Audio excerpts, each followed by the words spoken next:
Hey there, South Florida. Morning meteorologist Julie Durda here for you on a Tuesday morning. All eyes on Hurricane Matthew as it's spinning over the northern Caribbean, making a beeline to Haiti. We'll be making landfall in a matter of a few hours, and you can see the western edge of Haiti just getting slammed with the system. Life-threatening wind, rain, and storm surge affecting them. It's been affecting them since last night. Now, the forecast cone, as you've noticed, we've been talking about, has shifted more to the west. Models have pushed a bit more west.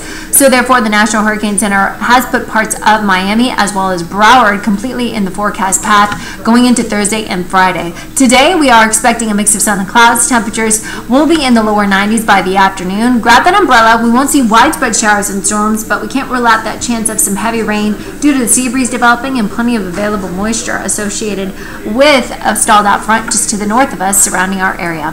We'll have a lot more throughout the morning on Hurricane Matthew right here on Local 10 News. Keep it tuned here.